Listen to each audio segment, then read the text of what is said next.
ആകാശവാണി. നമസ്കാരം. പ്രത്യേക വാർത്താ ബുള്ളറ്റിൻ വായിക്കുന്നത് സുധീൻ സൈനുദ്ദീൻ. സുപ്രീം കോടതിയുടെ 51ാമത് ചീഫ് ജസ്റ്റിസായി ജസ്റ്റിസ് സഞ്ജീവ് ഖന്ന നാളെ ചുമതലയേൽക്കും. ചീഫ് ജസ്റ്റിസ് ഡിവൈ ചന്ദ്രചൂഡ് ഇന്ന് പദവിയിൽ നിന്ന് വിരമിക്കും. 2022 നവംബറിലാണ് ശ്രീ ചന്ദ്രചൂഡ് ചുമതലയേറ്റത്. നിയമസഭാ തെരഞ്ഞെടുപ്പ് നടക്കുന്ന മഹാരാഷ്ട്രയിലും ഝാർഖണ്ഡിലും പ്രചാരണം സജീവമാക്കി രാഷ്ട്രീയ കക്ഷികൾ. ഝാർഖണ്ഡിൽ ബിജെപിയുടെ മുതിർന്ന നേതാവും പ്രധാനമന്ത്രിയുമായ നരേന്ദ്രമോദി തെരഞ്ഞെടുപ്പ് യോഗങ്ങളെ അഭിസംബോധന ചെയ്തു. ജെഎംഎം നേതാവും മുഖ്യമന്ത്രിയുമായ ഹേമന്ത് സോറൻ, ആർജെഡി നേതാവ് തേജസ്വി യാദവ് എന്നിവരും പ്രചാരണ രംഗത്തുണ്ട്. മഹാരാഷ്ട്രയിൽ ബിജെപിയുടെ പ്രകടന പത്രിക പാർട്ടി നേതാവും കേന്ദ്ര ആഭ്യന്തരമന്ത്രിയുമായ അമിത്ഷാ പ്രകാശനം ചെയ്തു. മഹാവികാസ് അഘാഡിയുടെ പ്രകടന പത്രിക കോൺഗ്രസ് അധ്യക്ഷൻ മല്ലികാർജ്ജുൻ ഖാർഗെ പുറത്തിറക്കി. ഉപതെരഞ്ഞെടുപ്പ് നടക്കുന്ന വയനാട് ലോക്സഭാ മണ്ഡലത്തിലും ചേലക്കര നിയമസഭാ മണ്ഡലത്തിലും പരസ്യപ്രചാരണം നാളെ സമാപിക്കും. മറ്റന്നാൾ നിശബ്ദ പ്രചാരണമാണ്. ബുധനാഴ്ചയാണ് വോട്ടെടുപ്പ്. പാലക്കാട് നിയമസഭാ മണ്ഡലത്തിൽ ഈ മാസം 20-നാണ് വോട്ടെടുപ്പ്. മൂന്നിടങ്ങളിലെയും വോട്ടെണ്ണൽ നവംബർ 23-ന് നടക്കും. ലോക്സഭാ ഉപതെരഞ്ഞെടുപ്പ് നടക്കുന്ന വയനാട്ടിൽ അവസാനഘട്ട പ്രചാരണം ശക്തമാക്കി മുന്നണികൾ. നാളെ യുഡിഎഫ് സ്ഥാനാർത്ഥി പ്രിയങ്ക ഗാന്ധി, ലോക്സഭാ പ്രതിപക്ഷ നേതാവ് രാഹുൽ ഗാന്ധി എന്നിവർ തിരുവമ്പാടി നിയോജക മണ്ഡലത്തിൽ റോഡ് ഷോ നടത്തും. എൽഡിഎഫ് സ്ഥാനാർത്ഥി സത്യൻ മൊകേരി ഇന്ന് മാനന്തവാടിയിലാണ് പര്യടനം നടത്തിയത്. എൻഡിഎ സ്ഥാനാർത്ഥി നവ്യ ഹരിദാസ് നാളെ ബത്തേരി മണ്ഡലത്തിൽ പ്രചാരണത്തിനെത്തും.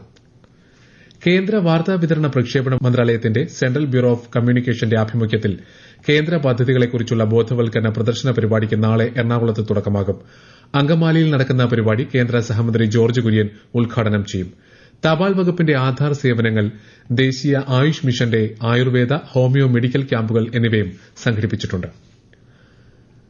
സംസ്ഥാനത്തിന്റെ വിനോദസഞ്ചാര മേഖലയ്ക്ക് പുതിയ പ്രതീക്ഷ നൽകുന്ന സീ പ്ലെയിൻ ഇന്ന് കൊച്ചിയിലെത്തി. വാട്ടർ സല്യൂട്ട് നൽകിയാണ് സീ പ്ലെയിന് സ്വീകരണം നൽകിയത്. 9 പേരെ വഹിക്കാൻ കഴിയുന്ന ആംഫിബിയൻ വിമാനം നാളെ രാവിലെ ബോൾഗാട്ടി മറീനയിൽ നടക്കുന്ന ചടങ്ങിൽ മന്ത്രി P A Muhammad Riyas flag off ചെയ്യും. ഇടുക്കി മാട്ടുപ്പെട്ടി ജലാശയത്തിലാണ് വിമാനമിറക്കുന്നത്. മുനമ്പം ഭൂമി പ്രശ്നത്തിൽ സംസ്ഥാന സർക്കാർ കൃത്യമായ പരിഹാരം കാണുമെന്നും ആരെയും കുടിയൊഴിപ്പിക്കാൻ അനുവദിക്കില്ലെന്നും മന്ത്രി വി അബ്ദുറഹ്മാൻ. സംസ്ഥാനത്ത് ഒരിടത്തും കുടിയൊഴിപ്പിക്കലിനെ പാർട്ടി അംഗീകരിക്കില്ലെന്ന് സിപിഐഎം സംസ്ഥാന സെക്രട്ടറി എം വി ഗോവിന്ദനും പറഞ്ഞു. അതേസമയം മുനമ്പം സമരം ശക്തിപ്പെടുത്തുമെന്ന് ബിജെപി സംസ്ഥാന അധ്യക്ഷൻ കെ സുരേന്ദ്രൻ അറിയിച്ചു. സംസ്ഥാന സ്കൂൾ കായികമേളയിൽ മുന്നേറ്റം തുടർന്ന് തിരുവനന്തപുരം ജില്ല. 226 സ്വർണവും 149 വെള്ളിയും 163 വെങ്കലവും ഉൾപ്പെടെ 1926 പോയിന്റുമായാണ് തലസ്ഥാന ജില്ല ഒന്നാം സ്ഥാനത്തുള്ളത്. തൃശൂർ രണ്ടാമതും മലപ്പുറം മൂന്നാമതുമാണ്. അത്ലറ്റിക്സിൽ മലപ്പുറമാണ് ഒന്നാം സ്ഥാനത്ത്. പാലക്കാട് രണ്ടാമതും ആതിഥേയരായ എറണാകുളം മൂന്നാം സ്ഥാനത്തുമാണ്. ഗെയിംസ് ഇനത്തിലും തിരുവനന്തപുരമാണ് ഒന്നാം സ്ഥാനത്ത്. സംസ്ഥാന സ്കൂൾ കായികമേളയുടെ സമാപന സമ്മേളനം നാളെ വൈകിട്ട് എറണാകുളം മഹാരാജാസ് കോളേജ് ഗ്രൌണ്ടിൽ മുഖ്യമന്ത്രി പിണറായി വിജയൻ ഉദ്ഘാടനം ചെയ്യും. പ്രഥമ ചീഫ് മിനിസ്റ്റേഴ്സ് എവറോളിംഗ് ട്രോഫി ജേതാക്കൾക്ക് മുഖ്യമന്ത്രി സമ്മാനിക്കും. മന്ത്രി വി ശിവൻകുട്ടി അധ്യക്ഷത വഹിക്കും. സ്കൂൾ കായികമേളയുടെ സമാപന ദിവസമായ നാളെ അധ്യാപകരിലെ കായിക താരങ്ങളും മത്സരിക്കാൻ കളത്തിലിറങ്ങും. മഹാരാജാസ് കോളേജ് ഗ്രൌണ്ടിൽ രാവിലെ മുതൽ അധ്യാപകർക്കുള്ള മത്സരങ്ങൾ നടക്കും. സംസ്ഥാന സ്കൂൾ ശാസ്ത്രോത്സവം ഈ മാസം 15 മുതൽ 18 വരെ ആലപ്പുഴയിൽ നടക്കും.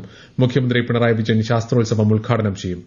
നഗരത്തിലെ 5 സ്കൂളുകൾ വേദികളാകും. ഏറ്റവും കൂടുതൽ പോയിന്റ് നേടുന്ന ജില്ലയ്ക്ക് എഡ്യൂക്കേഷൻ മിനിസ്റ്റേഴ്സ് ട്രോഫി ഏർപ്പെടുത്തി. ഇന്ത്യ ദക്ഷിണാഫ്രിക്ക T20 ക്രിക്കറ്റ് പരമ്പരയിലെ രണ്ടാം മത്സരത്തിൽ ഒടുവിൽ റിപ്പോർട്ട് കിട്ടുമ്പോൾ ദക്ഷിണാഫ്രിക്കയ്ക്കെതിരെ ഇന്ത്യ 13 ഓവറിൽ 5 വിക്കറ്റ് നഷ്ടത്തിൽ 76 റൺസ് എടുത്തിട്ടുണ്ട്. പ്രഥമ സൂപ്പർ ലീഗ് കേരളയുടെ ഫൈനൽ മത്സരം കോഴിക്കോട് കോർപ്പറേഷൻ സ്റ്റേഡിയത്തിൽ പുരോഗമിക്കുന്നു. കാലിക്കറ്റ് എഫ്സിയും ഫോഴ്സ കൊച്ചിയുമാണ് കിരീടത്തിനായി ഏറ്റുമുട്ടുന്നത്. കാണികളുടെ വൻ പങ്കാളിത്തമാണ് മത്സരത്തിനുള്ളത്. മണ്ഡല മകരവിളക്ക് തീർത്ഥാടനത്തിനായി ശബരിമല ക്ഷേത്രനട ഈ മാസം 15-ന് തുറക്കും. 16 മുതൽ അടുത്ത മാസം 26 വരെ എല്ലാ ദിവസവും പൂജ ഉണ്ടാകും. അടുത്ത മാസം 26-നാണ് മണ്ഡലപൂജ. തിരുവനന്തപുരത്തെ കരകുളം ഫ്ളൈ ഓവർ നിർമ്മാണവുമായി ബന്ധപ്പെട്ടുള്ള ഗതാഗത നിയന്ത്രണം നാളെ ആരംഭിക്കും.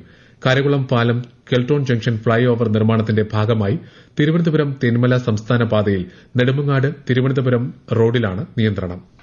സംസ്ഥാനത്തിന്റെ വികസിച്ചുകൊണ്ടിരിക്കുന്ന വ്യാവസായിക ആവാസ വ്യവസ്ഥയിലേക്ക് കൂടുതൽ നിക്ഷേപം ആകർഷിക്കാനും ബിസിനസ് സഹകരണവും ലക്ഷ്യമിട്ട് കൊച്ചിയിൽ സംഘടിപ്പിക്കുന്ന ഗാർട്ട്നർ IT എക്സ്പോ 2024-ൽ KSIDC പങ്കെടുക്കും. നാളെ മുതൽ ബുധനാഴ്ച വരെയാണ് സമ്മേളനം.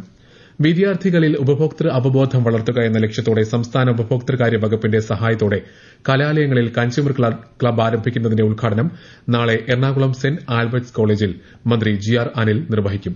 പ്രത്യേക വാർത്താ ബുള്ളറ്റിൻ കഴിഞ്ഞു. അടുത്ത വാർത്താ പ്രക്ഷേപണം നാളെ രാവിലെ 6:45-ന്.